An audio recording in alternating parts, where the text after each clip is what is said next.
time, but it's a long night. I love it 2 nights, but the plan is to go back to 1 night once everything settles back in.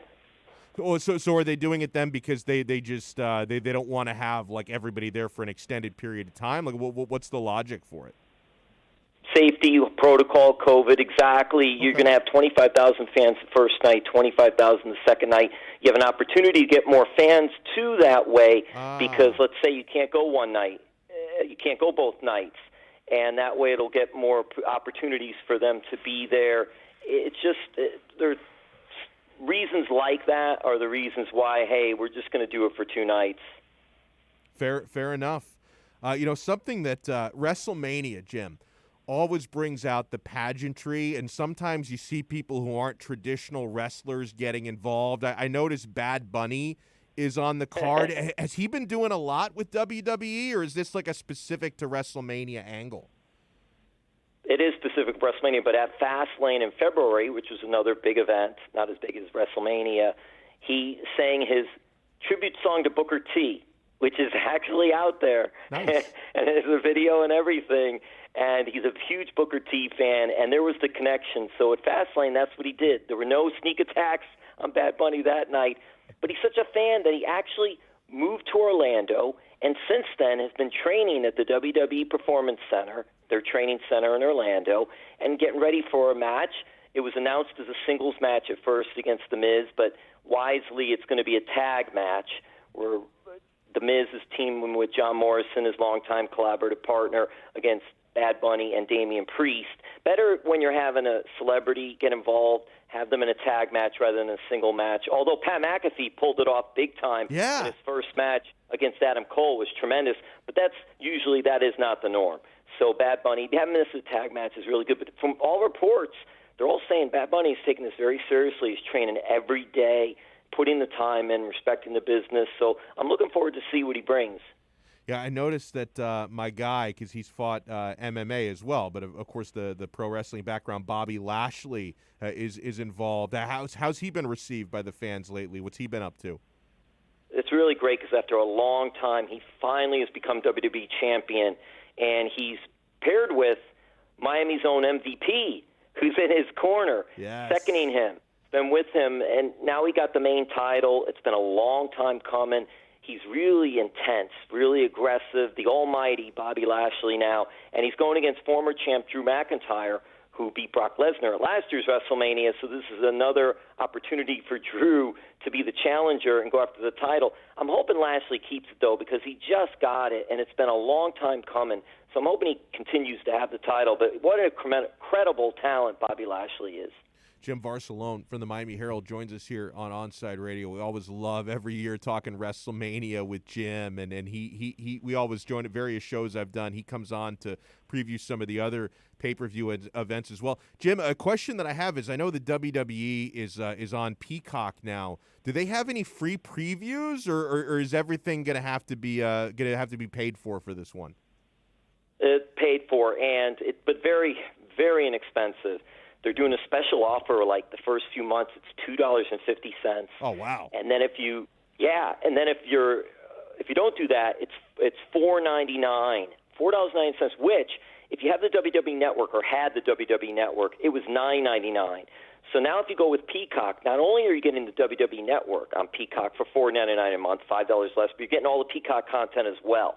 Sweet. So it's a cheaper price and you get more bang for your buck. If you live outside the U.S., there's still WWE Network. So we're in the U.S. We'll get to see it on Peacock only. If you're outside of the U.S. elsewhere, you still can go to WWE Network. So for non-USA fans, they still have the network available, not through Peacock. But, geez, Peacock spent $1 billion, not $1 million, $1 billion to get involved with WWE and take over their network for the U.S. fans. It's just incredible. It shows the power of WWE. But it will be all on Peacock, but very reasonable rate. Jim, the crazy thing is, like, wrestling is one of the few sports that is actually more affordable now than it was, like, 20-some years ago. Because I remember, Jim, like, growing up in the 90s, like, I was all about the Attitude Era, the Monday Night Wars, and I was watching everything back then, Jim. I was really into the WWE, the WCW for a couple of years when they were really good, ECW. and like they all used to put on pay-per-views every month, and like all of them were like $30 month. a pop, right? Like I can remember like 30, 40, 50 bucks. and I was having to like freaking like, I was doing like some like in high school, I was working some weekend jobs and stuff, but still sometimes I was like having to beg my parents, can you please help me buy this pay-per-view, because I'm buying like a WWE event for $30 one weekend and then the WCW for $30. I think ECW was a little cheaper, but they still had pay-per-views, and now it's like you're getting all this content for $5 a month in 2021. It's very rare, because like I'm a UFC fan as well, Jim, as you know, and their pay-per-views keep creeping up in price. I remember when a UFC pay-per-view not too long ago was like $45. Now it's $70, and yet WWE gets less expensive.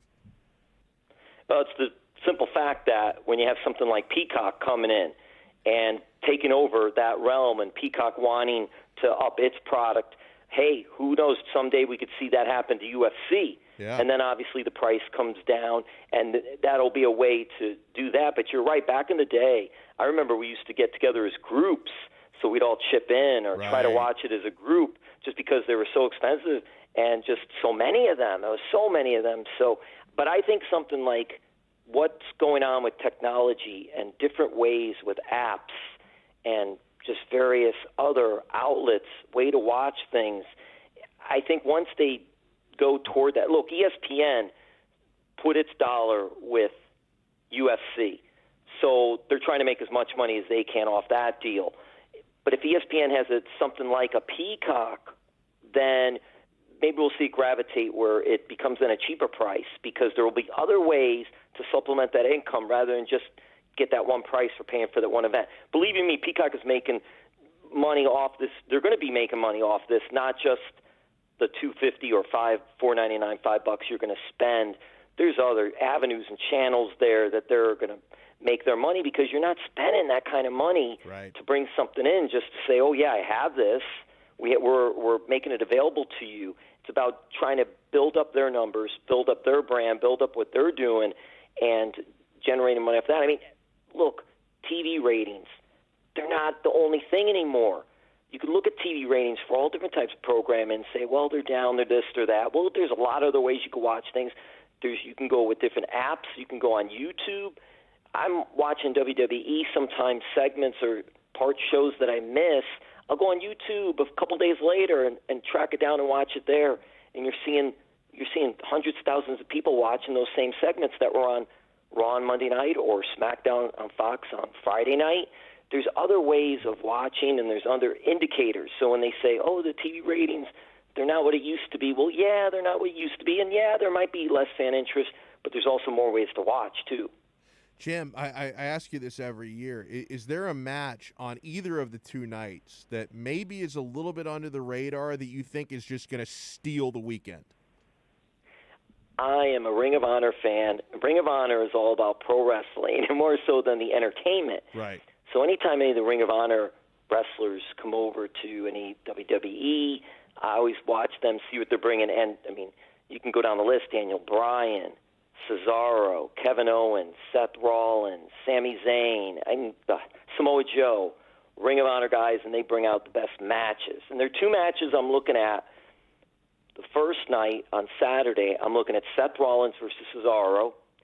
That's just going to be, if they give them time, it's always a key. Will they give them enough time? Hopefully, with it split up with two nights, you can give them enough time to work their match. Like last year, you mentioned some of them were cinematic, pre-taped, and being able to do that. This year it's not. This year the matches will be live, right. But the same essence is two nights. So you're splitting it up, so hopefully they'll have time. And then the second night, I'm really looking forward to see Kevin Owens against Sami Zayn, two guys that grew up in this business together in Canada. And Logan Paul will make a special appearance for that match. It's supposed to be siding with Sami Zayn, but I'm really not looking forward. Logan Paul is fine. They always try to get some mainstream eyes with Bad Bunny, Logan Paul, whoever else. The entertainment, those singing the national anthem. WWE always tries to cultivate that mainstream for things like that. But the match itself, I'm really looking forward to Kevin Owens, Sami Zayn, on night two, to see how that plays out and what they're going to do. I think these two guys, they know each other so well that they could really deliver a strong, strong match. Is the card pretty balanced over the two nights, or is Sunday looking like the better night over Saturday in your eyes? No, for me, I think no. I think they are balanced. They're having a women's title match, men's title match on the first night, the other brands title match and women's title match the next night. So you've really got to balance Lashley against Drew McIntyre, Lashley with MVP, Miami Zone, I always throw that in. He'll be on the first night, and you have Sasha Banks, who's incredible, the SmackDown Women's Champ. I love her. Against Bianca. Yeah, she's just great. Against Bianca Belair, who is a really fast-rising up-and-comer, has really done well. And then the next night, you have the Universal Champ Roman Reigns, which the head of the table with Paul Heyman, which when Brock Lesnar no longer involved anymore, what was Paul Heyman going to do? He aligned with Roman Reigns, and it's been huge money. It's been gold. What a character transformation for Roman, this arrogant, I'm the head of the table, everyone bow down to me. And he's going against Edge.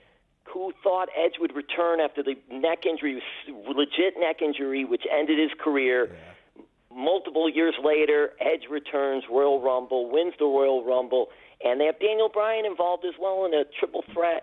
And then the Raw Women's Champ, Asuka is just tremendous, against Rhea Ripley, who's young, who's big, strong, and just an outstanding young talent. They put her in a spot last year at Charlotte Flair, and they just knocked it out of the park, and they have a lot of faith and trust in her. Those are on top, and there are so many more other matches, but those are really some key ones, and they are bad. I think it is good both nights. They have a good mix both nights. That's fantastic. I always love catching up with you. Jim does an awesome job. Check out his work in the Miami Herald, and check him out on Twitter. He has great content on his social media page at Jimmy V3. Jim Varsallone, thank you so much. And I know you're like a kid in the candy store. This is the best weekend of your life, WrestleMania. You get two nights of it. You get 2 nights of it. Enjoy it, my friend. WWE back in business. Donno. I'll talk to you later, Jim. Hey, thank you. That is awesome. I love his enthusiasm. He gets me pumped up. It's like every year I'm always like, okay, am I doing WrestleMania again this year? I got to talk to Jim. I got to fire Jim up. I got to get Jim on the show. And I talk about every year when I watch WrestleMania, they do a great job just with the buildup on kind of catching you up on, what led them to WrestleMania. And I feel like I've been watching for months. I also feel like that after talking to Jim. Like I feel like, oh, okay, now I'm kind of caught up with what's going on. That was so good.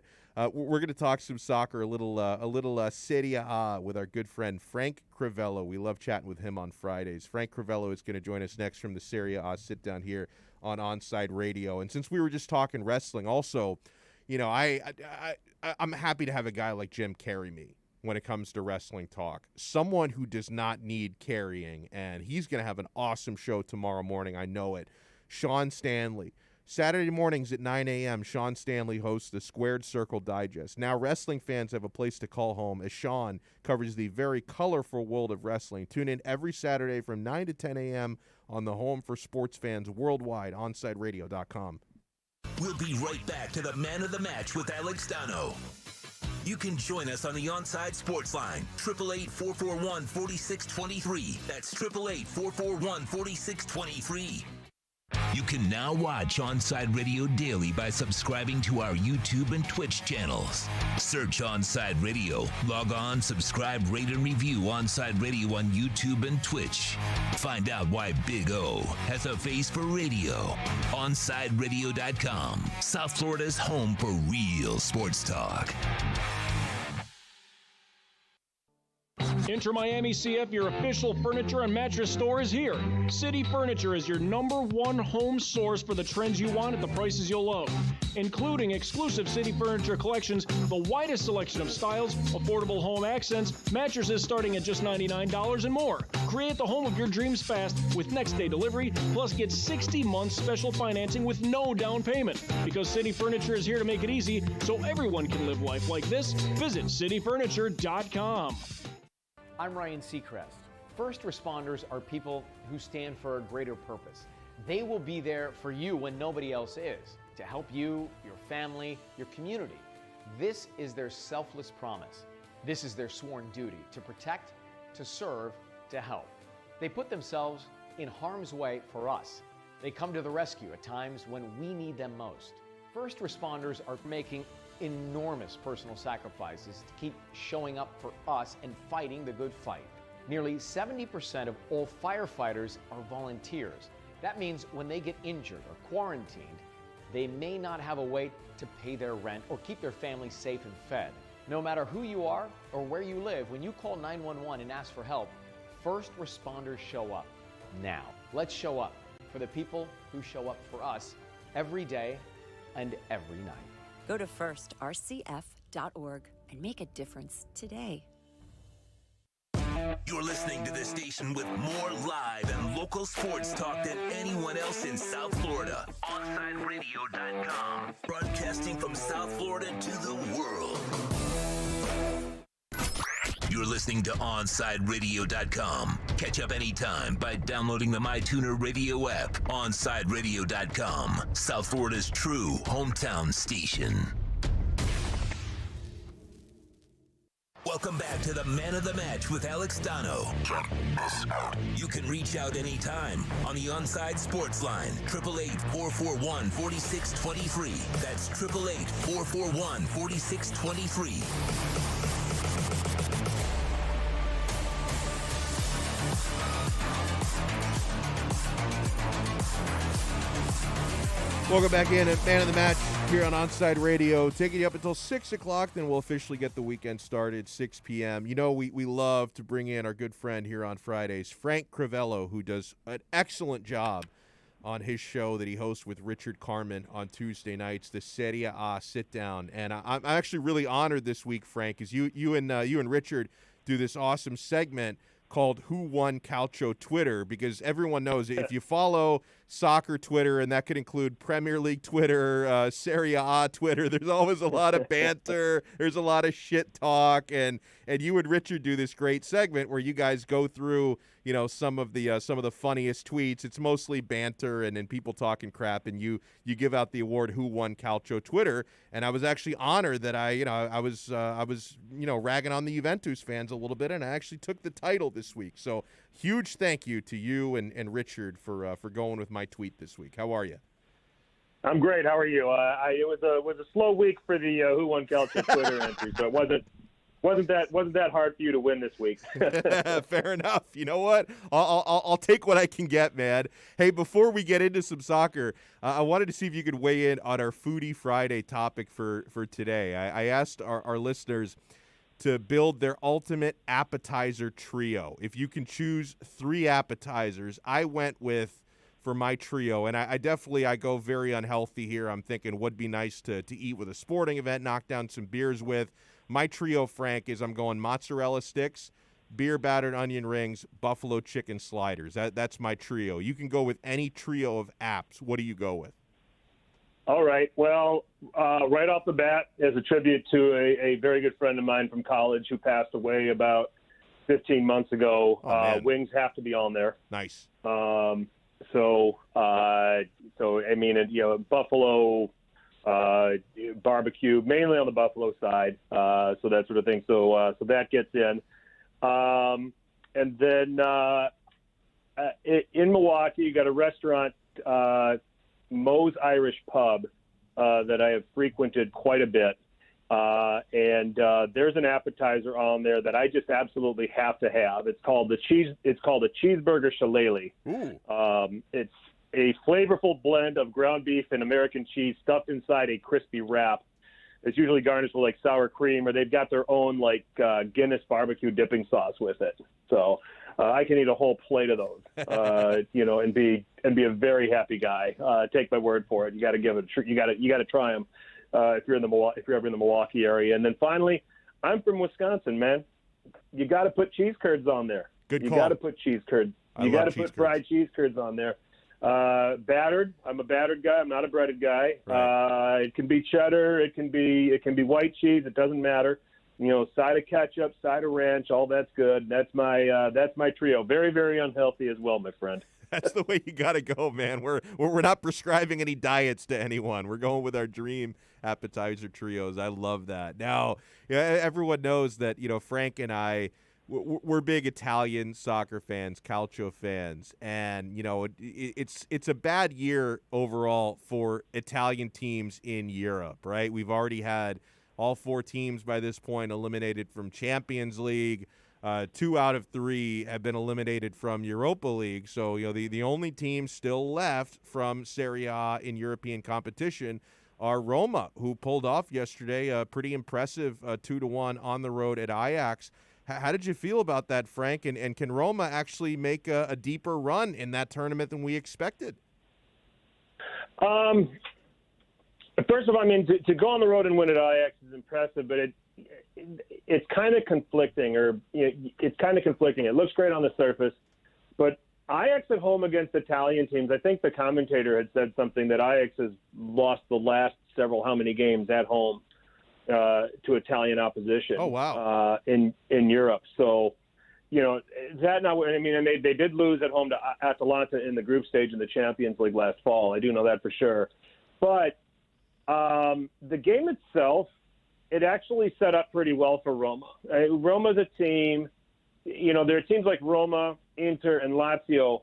Their game environments are when the other team is going to have more of the ball and they can hit you on the counter. If they're forced, especially Roma, if they're forced to have to help that back three, which has been kind of makeshift all season with midfielders, that's a lot easier for them than when they're stretched and in possession, and then those guys are exposed should they ever lose the ball. Going in, I felt Ajax was going to have a lot of the ball and that Roma was going to have some counterattacking opportunities, which sets up well for, the characteristics of the players that Roma have. I actually thought they were in trouble when Spinazzola got hurt because I thought he was going to be a big part of what Roma would need to be successful, especially with the form that he's in. But they carried on. It also hurt me because I had Spinazzola in all my Europa League DraftKings lineups yesterday. Oh, man, I'm so sorry. And it's funny you say that. I actually bet on Ajax on the money line, so we were both losers in a sense. Yeah, I mean, I thought Roma could definitely get a away goal out of this, but winning was probably going to be a little bit of a stretch. But they found a way to do it. They got a big save from Paul Lopez on Dusan Tadic. I think what also was working for Roma is that, Ajax has this Netherlands under-21 goalkeeper in there, Kiel Scarpen, instead of their normal goalkeeper, Andre Onana. So that certainly, and it turned out that played a role in the results. So good for Roma. They will probably, if they can go through here, they'll see Manchester United in the semifinal. And I think that United will start getting some of these guys back and start getting healthy. And they're going to have too much quality for Roma in the end. So this will be a good achievement for them to get to the last four of the Europa League. But unfortunately, I think that's as far as they're going to go. Well said. Frank Crivello from the Serie A Sit Down joins us here on Onside Radio. Frank, I'm glad you brought up, the style of play from teams like Roma and Lazio and Inter, who I support. When you talk about, not being possession based, having some men behind the ball, trying to break on the counter.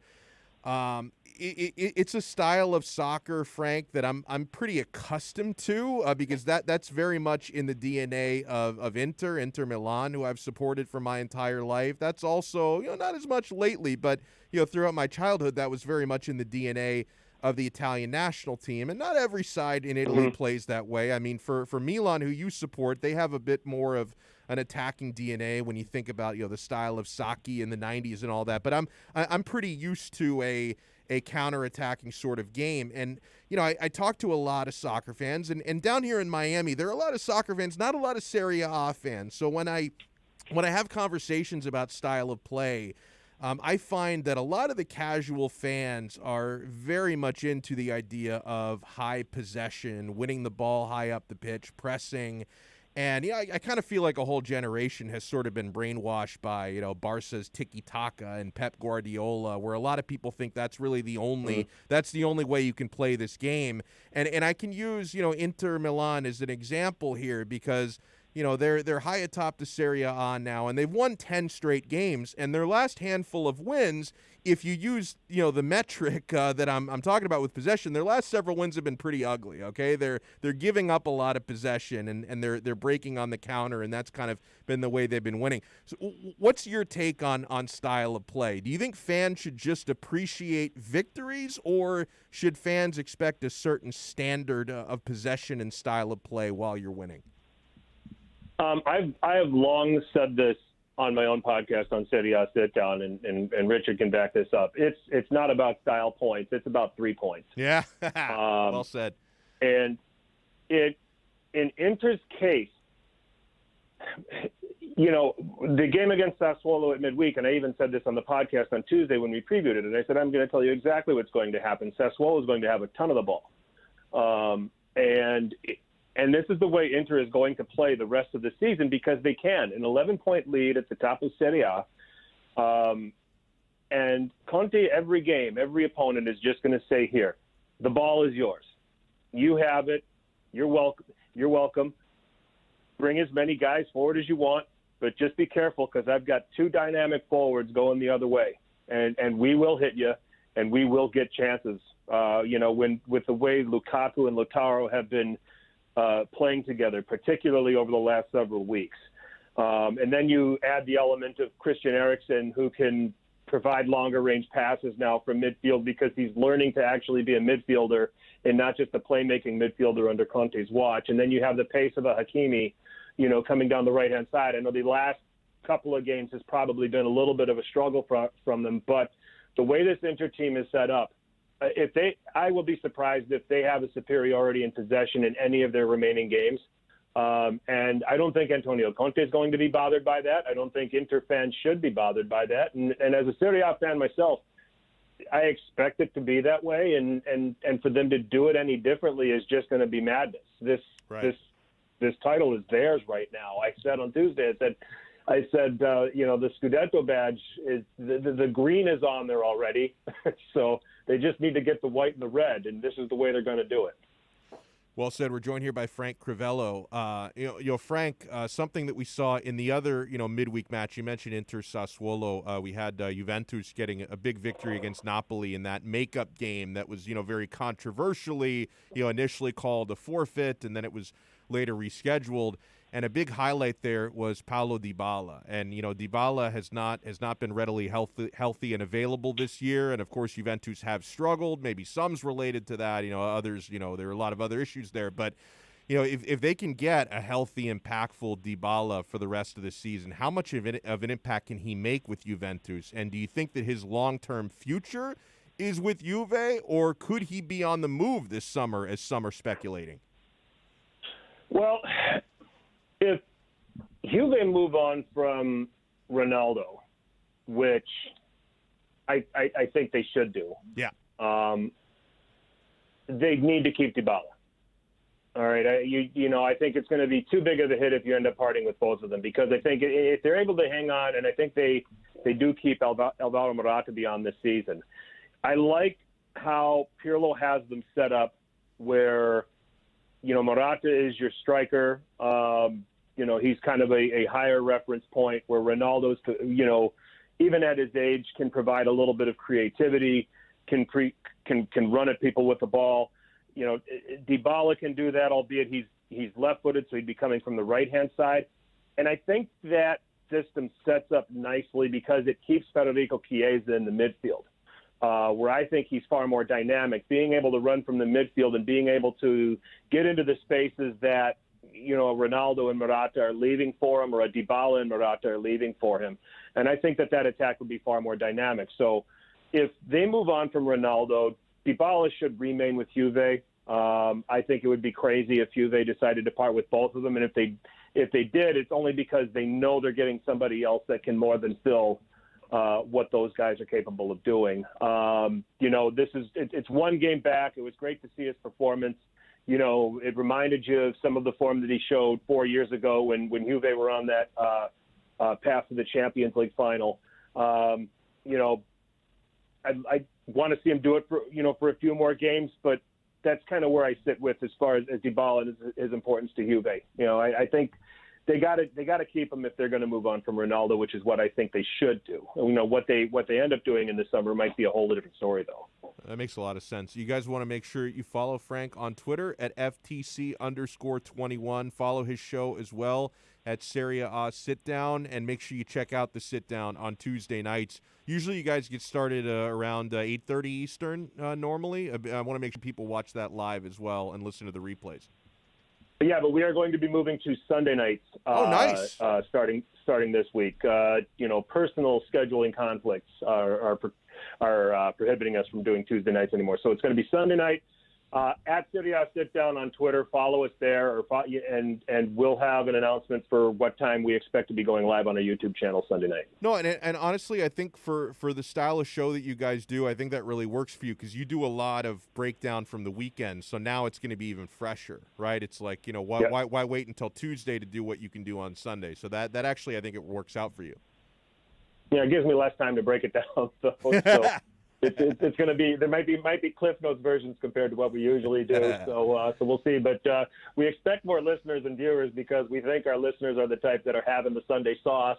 They're eating the good Sunday meals, and where else are you going to go? So True. Just have a laptop or have the remote within arm's reach and get on our YouTube channel and check us out. Well, it sounds good. So make sure you check that out. Frank, thanks so much, man. Have a great weekend. Yep, you too, Alex. Good stuff there. Frank Crivello from the Sirius Sit Down. So coming up next, we'll talk about the PR battle and what Tony Busby, the lawyer for the accusers of Deshaun Watson, the message that he has sent to Rusty Hardin, the lawyer for Watson, and why I think this could be a little bit of a dangerous game that Deshaun Watson's lawyer is playing here. We'll have that and more when we come back. We take you up until 6 o'clock tonight here on Onside Radio. Hey, Florida Panthers fans have a place to call home every Saturday morning as Cats insider David Dwork hosts Chirping the Cats Radio every Saturday at 10 a.m. Onside Radio is committed to all sports, and Panthers fans can now connect every Saturday from 10 to 11 a.m. with David Dwork on the home for Florida Panthers fans worldwide, OnsideRadio.com. The man of the match with South Florida's own Alex Donno. Weekdays 1 to 5 p.m. on the home for Inter Miami football. OnsideRadio.com. This is the story of a very special woman. In a matter of seconds, she turned herself into a great mathematician or an entrepreneur. Her knowledge was limitless and still is. She could also make monsters disappear, especially those that lurked in the shadows under the bed. Once, this woman put back together a teenage girl's broken heart, which had been shattered in 1,000 pieces, just by giving her a bear hug. She masqueraded as a regular person at work, but as a superhero at home. Everyone knows her as Gabriella. I still call her Mom. Your hero needs you now, and AARP is here to help. Find the care guides you need to help, complete with tips and resources at aarp.org/caregiving. A public service announcement brought to you by AARP and the Ad Council. Hey, hon, what you doing with your phone? Taking pictures? No, I'm asking it questions. Like what? Hey, Bobo, do flowers have best friends? I'm sorry. I'm afraid I don't know that. Hey, follow me. I want to show you something. Look, flowers do have best friends. Whoa. Some answers can only be found in nature. Discover the unsearchable. Visit discovertheforest.org to find a trail near you. Brought to you by the United States Forest Service and the Ad Council. If you missed Onside Zone with Big O, you missed. Big O, Tito is not allowed in the Boom Boom Room. Never seen Smokey and the Bandit. Never seen Top Gun. What's the matter with these kids? Look at that. Now you can't hang out with Salma, Paige, Sophia. See, now you can't hang out with the ladies because you have not seen Top Gun. Yeah, I would just hope that, like I said, the Boom Boom Room is sanitized. I would hope. Well, I don't know, but did you hear about the 81-person orgy? No.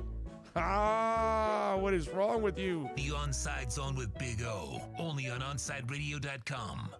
You're listening to the only sports station in South Florida that likes to take your calls. 888-441-4623.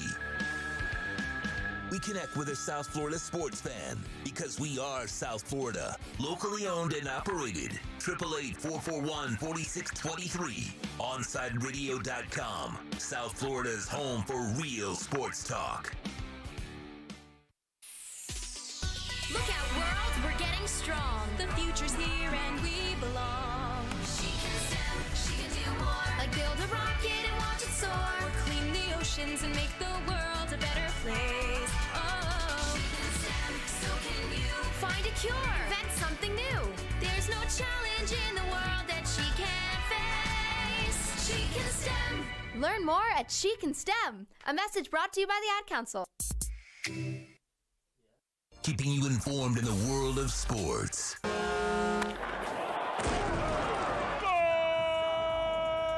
With an OnsideRadio.com sports update.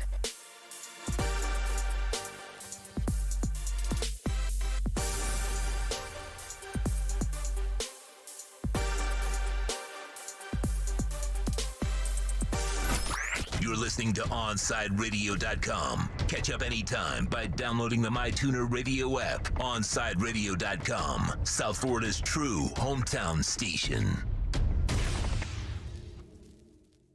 Welcome back to the Man of the Match with Alex Donno. You can reach out anytime on the Onside Sports Line, 888-441-4623. That's 888-441-4623.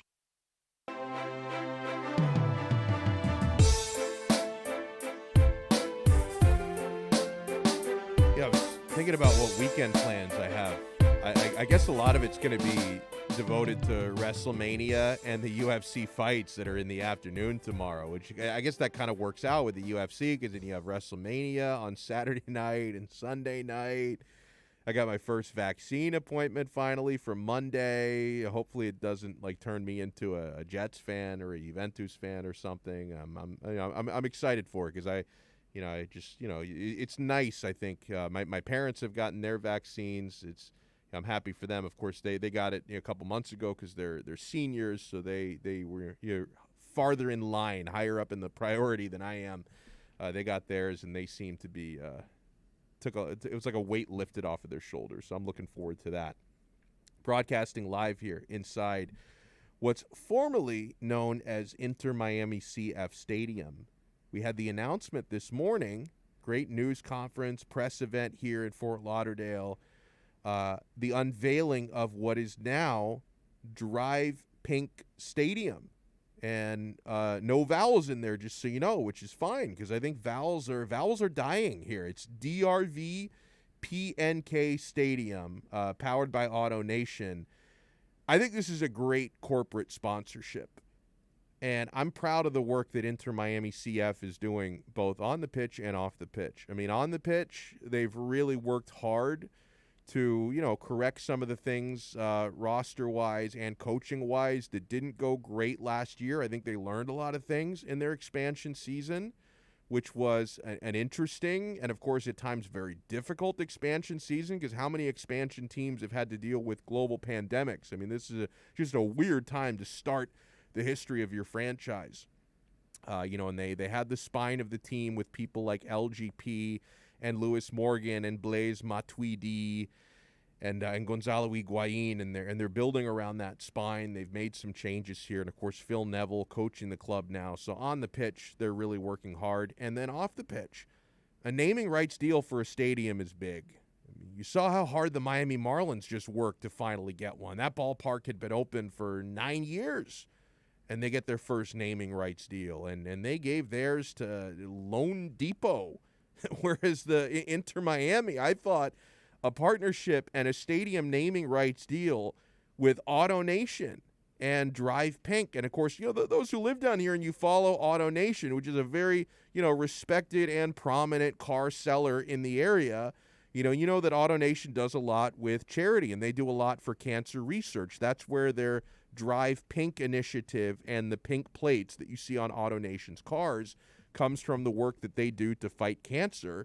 And Drive Pink Stadium, not only are Inter Miami partnering up with a tremendous South Florida brand like Auto Nation, but how much sense does that make to have Drive Pink Stadium for a stadium with pink seats, a team that plays in pink? I mean, it's absolutely perfect. That is a bang-up job. And, you heard Jorge Mas this morning, the owner of this club, and, he mentioned that a shirt sponsor is also coming very, very soon. You remember this past season, Inter Miami in their inaugural season, they didn't have a main jersey sponsor. You see this with a lot of soccer teams, both in Major League Soccer and abroad, that you sell those big sponsorship patches on the front of the jerseys, and Inter Miami didn't have one last year because the right way you do it is you don't just slap on any shirt sponsor. You make sure you get a great deal because these are almost always multi-year deals. Like shirt sponsors don't usually go year to year. They lock in long-term deals. So if you're not getting the dollar figure that you deserve, you shouldn't settle, and they didn't settle last year, and it sounds like they're very close to getting one this year. And it isn't going to be Auto Nation. There was some confusion about that.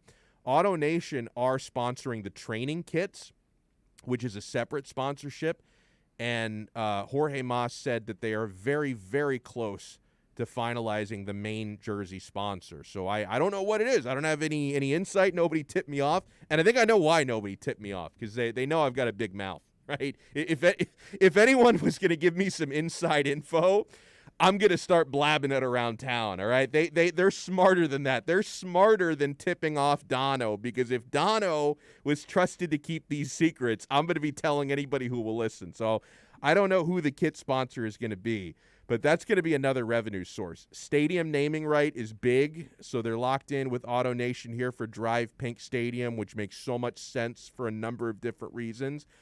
And they're going to have a jersey sponsor as well. They're very, very close to that. So this is really good stuff because, you lost out on a lot of ticket sales from last year because you didn't have fans in the stands for most of the season. You're going to be slowly bringing fans back. I was listening to Michelle Kaufman today on the Onside Zone, and, she mentioned that 6,000 is what we're going to have, which is about 30% capacity here. So 6,000 fans for the early part of the season before we can potentially down the road open things up later in the season. But 6,000 fans, it's better than nothing, and it's going to be a lot of fun because I can remember, and I was at every home game last year here. And for most of the season, it was empty. Pandemic, we couldn't bring in anybody. Then very late in the year, I think for the last 2 home games, we could have about 2,000 fans here. I think it was the Orlando game at home and then the Cincinnati game that we wrapped up the regular season with. And even having 2,000 fans here was awesome. Be surprised at how much noise 2,000 people can make in this stadium. The acoustics here are good. You've got cover over 2 sections, and it's an intimate space. So the stands are right on top of the field here. So you're going to hear every person in the crowd here. They're going to make a lot of noise. So I can remember how cool it was with just 2,000 people here. 6,000 is going to be great, and then eventually, God willing, before the season is over, we're going to have 18,000 people here, and it's going to be the atmosphere that we were missing because we were supposed to have that. We were supposed to have that last March for the home opener that never happened because lockdown and the postponement of the league happened right before that. Something that I think it's really important to keep this perspective for those of you listening, for those of you, and I know that. A lot of you, by the way, Andy in Scotland loved my comment about the vaccine turning me into a Jets fan. I hope not. I know that a lot of the people who listen to us, they listen for different reasons because we cover everything on this station. We cover all the major sports. We even cover some sports you wouldn't consider major. I mean, we had Jim Barcelona on talking WrestleMania earlier this hour. So I know that some of you listening are hardcore Inter Miami fans. Others of you are, you're interested because it's local and you maybe want to see him succeed. You're going to watch some games. Let's not forget the fact that I think it's really cool that we get to watch the history of this club written before our very eyes, right? I'm not old enough to have been around for the very early years of the Miami Dolphins franchise. I consider myself very fortunate to have witnessed the majority of the Dan Marino era, born in 1984, so I grew up on Marino. I missed the first, season and a half. Abel's looking at me like, yeah, 80. How old are you? What year were you born? Like 80, 85, 80? Earlier? 78? What year were you born, Abel? Right now, I'm kind of embarrassed. Right man. now, you're making me feel old, dude. Dude, I love everybody, man. You're 80. What you said? 84. I was born. So that makes you 36. 36. Holy crap, Alex! I did not know that. Oh man, you just started drinking, man. You just got your license to drink. I never stopped, if we're being Oh, there honest. you go. well, since we're being honest, I'm a 73 baby, man. Okay, listen, man. I'm a 73 You baby. know, so what are you, 47? Hey. I was just going to say 24. All right. 47 is the new 24. There you okay?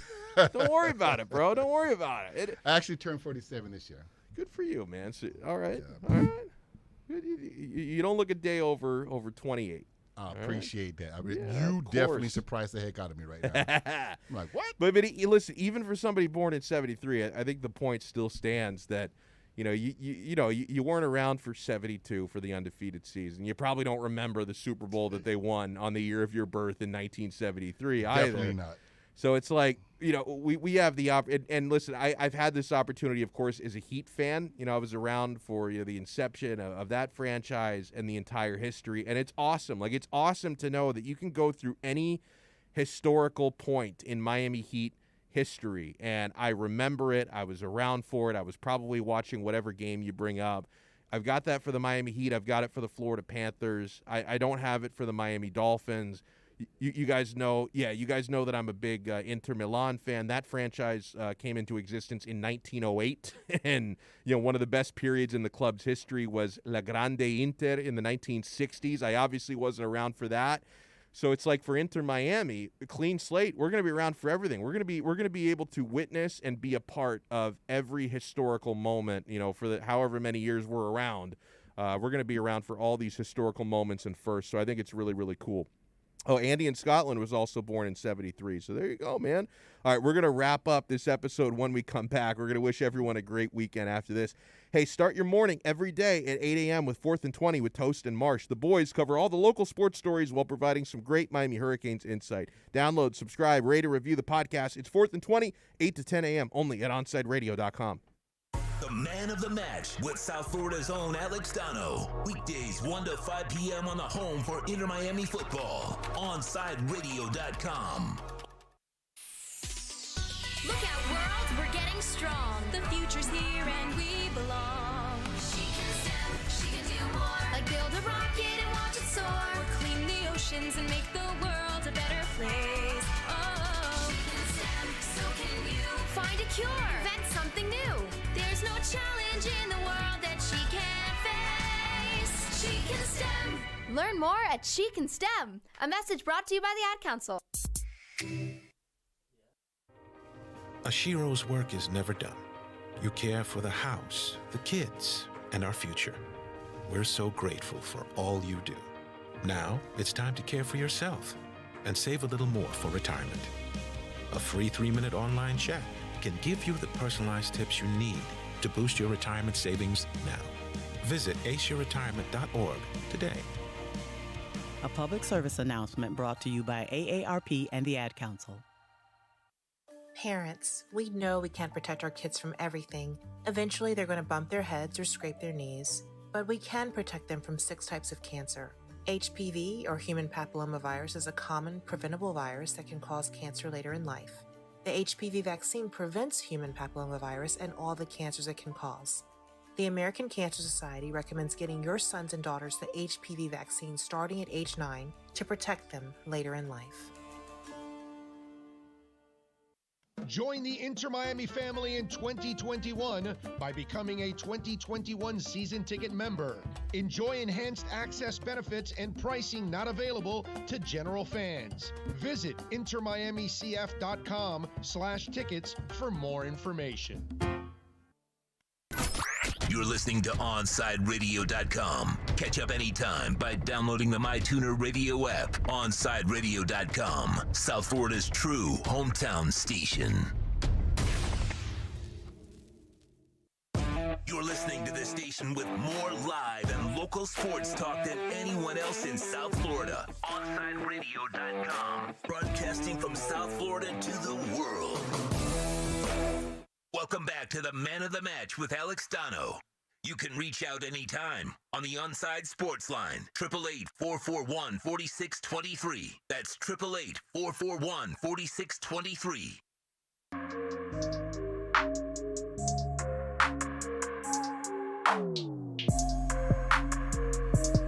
So I still, before we wrap it up, want to get into what Tony Busby, who's the lawyer for the accusers, has said, a message he sent to Rusty Hardin, who represents Deshaun Watson.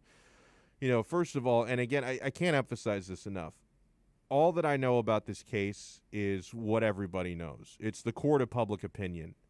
I have no idea of knowing what really happened in those massage sessions. I can't say with any 100% certainty whether Deshaun Watson is guilty or not guilty of sexual assault. I have no idea. All I can do is read the tea leaves. I can see how each lawyer is handling this, and Tony Busby got off to kind of a rocky start, but I definitely think that Busby he's winning the PR battle with Deshaun's lawyer, Rusty Hardin. And Busby has sent the message now to Hardin, be careful what you wish for. So this is from Pro Football Talk. Rusty Hardin, he won a judgment from a judge saying that Deshaun Watson's accusers will have to be named publicly. And that is considered to be a pretty big win for them because you can no longer, you can't have the accusers just remaining anonymous now. They actually have to put their names on it now, and a couple of them have already done that, okay? Hardin is obviously, he's doing this in the hopes that some will withdraw their lawsuits because they don't want to go through the public scrutiny, and that probably will happen with some because here's the reality. When you accuse someone of sexual assault, whether the accusation is real or false, you are, especially when you're talking about a famous person that you're accusing, you're going to go through a very tough time, okay? One of the women who's come forward, I assume it's probably the one who actually spoke, is already getting death threats, it's one of the reasons why it's very hard to come forward, especially when it's a famous person like Watson. In the statement from lawyer Tony Busby, he says, the women feel even stronger now about coming out after this legal maneuver from Hardin. Today, during court proceedings, the Watson team spent most of their time attacking me, said, this is the statement from Busby, attacking me because they claimed that without the identities of the women suing Watson, they could not properly investigate the case and defend Mr. Watson. I had previously explained to Watson's team that most of the women in this case had already given me permission to release their names to Mr. Hardin, and that I had intended to do so in due course. Indeed, after they watched Ashley Solis provide her compelling and truthful statement, these brave women felt emboldened and strong enough to take this important step. They are ready to be identified. In lawsuits, sometimes we push hard for something that may turn out to be helpful. As I said in court, be careful what you ask for. Identifying these women at this point adds even more credibility to the allegations being made, and I am proud to stand with these brave and courageous women. So that's the statement. And if each of them or even some of them provide powerful testimony like what Ashley Solis provided, I think Busby's going to be proven right here. And I think that Hardin is going to wish that he was a little bit more careful about what he wished for, because, I know for a lot of us who watched Miss Solis and you saw the tears streaming down her face, you heard the way that she spoke and what she had to say. It was very hard to watch that and not believe her. Max Kellerman said this week that if she's lying, she's in the wrong profession. She should be an actress, not a masseuse. So if you have, another dozen or more women who come out the way that Ashley Solis came out, I think that's only going to make things look worse for Watson in the court of public opinion. So I think Busby is right that Hardin maybe at the end of the day, Hardin will wish they had remained anonymous. It becomes even more powerful when you can put names, faces, and testimony behind the allegations. Well, that'll do it for us. It was a fun show today. Huge thanks to Abel. Like I always see Abel around. I finally got a chance to work with Abel for the first time. So good job, man. You rocked and rolled for the last couple hours with me. Thank you. Alex Aguirre doing excellent work as always. He was here till 4. Tito Bonacci is going to be back from vacation next week. Big thanks to everyone who joined us today. Chris Whittingham stopped in to talk some Inter Miami. Lee Sterling gave us his bets for the weekend. Omar Kelly for his Friday spot. Jim Varsalone came in to talk some pro wrestling, WrestleMania this weekend, and we talked some soccer with Frank Crivello. If you missed any of those interviews and other various rants and things we talked about, you can check them out on the podcast, onsideradio.com, Apple Podcasts, Spotify, all that good stuff. We'll talk to you guys Monday, 3 p.m. right here on the only locally owned sports station in South Florida, OnsideRadio.com.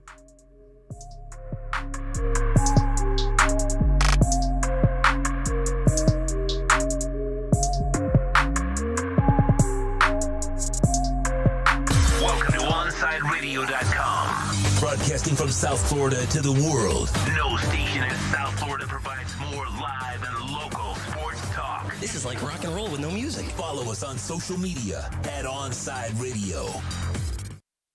ADHD. It's the child who can't pay attention or sit still in school, right? The answer may be yes.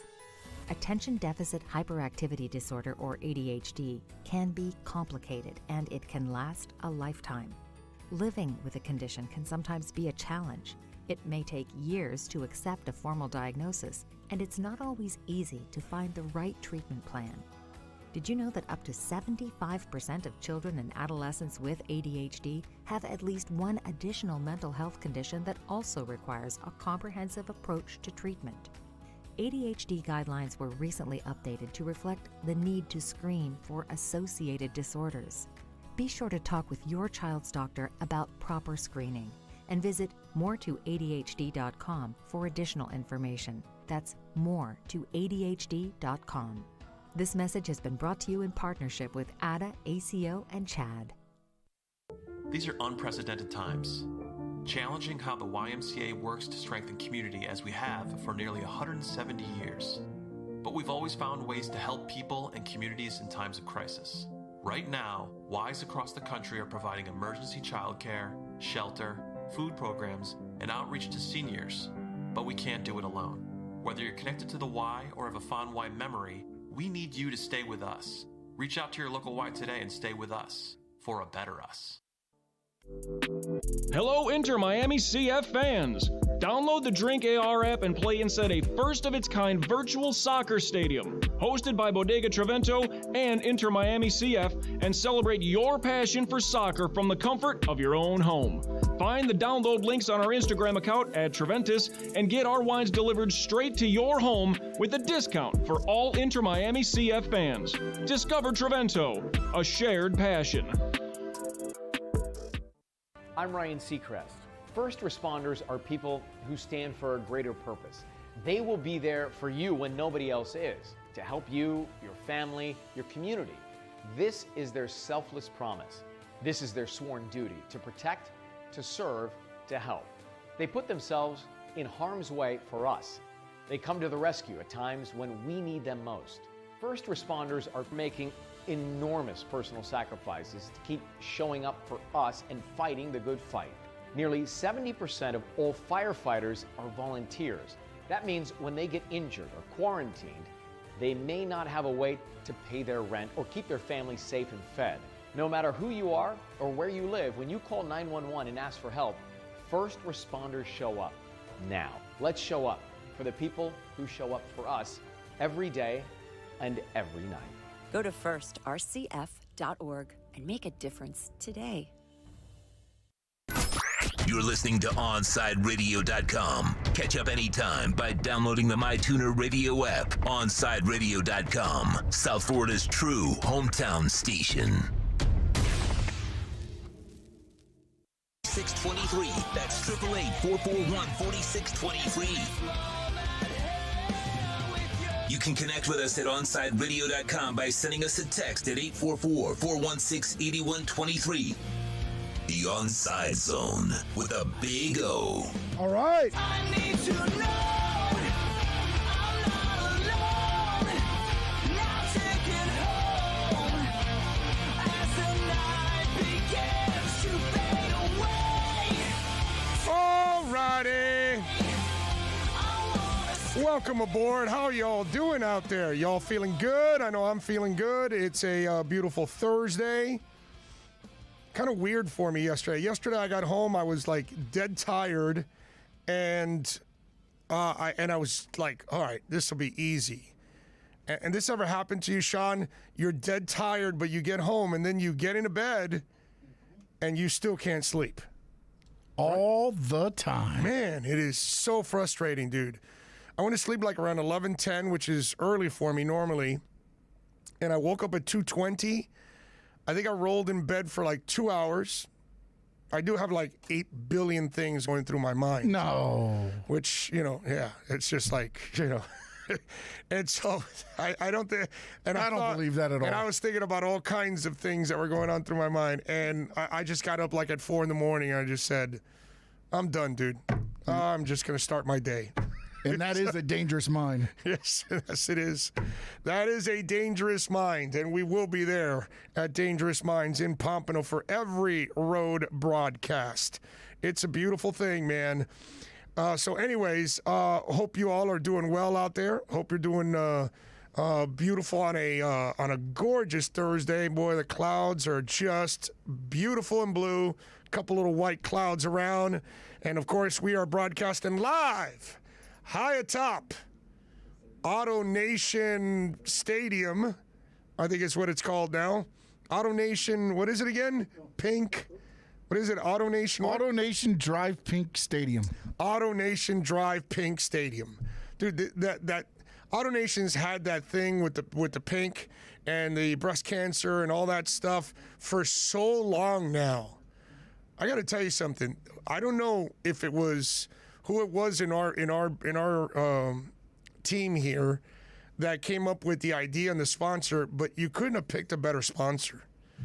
I mean, really, seriously, it just goes perfect, man. It's awesome. So love it. Stadium looks beautiful as always. We are waiting, of course, for the season to start next. We're 9 days away, aren't we? Isn't it the 17th? The Sunday the 17th. Right? Sunday the 17th. 18th, right? 18th. Yeah, it's the 18th. Okay. Yeah, 18th first home game, 24th first road game. Okay, so that'll be the first time we're at Dangerous Minds on the 24th. So that is a beautiful thing, and thank the Lord, huh? How about that, Sean? This year we don't have to deal with the condensed schedule, dude. Boy, we worked our asses off last year, having all those games in short amount of time. I mean, we were really, forget the players. We were way more worked out than the players. I mean, come on, right? No, 100%. Not even close. I was looking like, we got almost like 7 days off in between some games. I was like, what is this? Yes. We were back-to-back almost all I the know, time. dude. It was crazy last year how many games they had to put in a short amount. It'll be nice now to have a regular season this year. It'll be beautiful to get fans back into the stadium. I believe they're going to open up with like 6,000 or something like that. Wow, that's awesome. I think that was the number. So that's going to be really cool. I mean, there's a different buzz around the stadium right now. It's kind of the same buzz we had last year, right before the pandemic hit. Yeah. Remember that? Yeah. Everything was getting ready. The trucks were coming in. The Friday before, right? The Friday before the trucks were coming in, and they're setting up satellites and doing all of this and that. Everybody's getting everything ready, and then all of a sudden, boom, pandemic shut down 2 days before the season opener here at home because they played the game in L.A., remember? And then they were coming home, and then, unfortunately, the rest is history. So there you go. So good stuff there. And one of our away games will actually be almost pretty much a home game this year too. Oh, the Montreal? Yeah. Yeah. Well, actually, we are going to have as much soccer as we did last year in a condensed time because we have two teams in one stadium. So Montreal will be playing. So we will have 2, 3, 4 games sometimes in a week here. Yep. You know what I mean? Not four, but maybe 3. I can see us having at least 3 games in a week a lot of times here in not that they're all going to be home, but they will be in action, man. So good stuff out there. Hope everybody is doing well. Let's see. Omar Lopez was first in to check in. NorCal Dolphin says, pack it up, pack it in. Let me begin. I like it. Salutations. Matt Walker's in.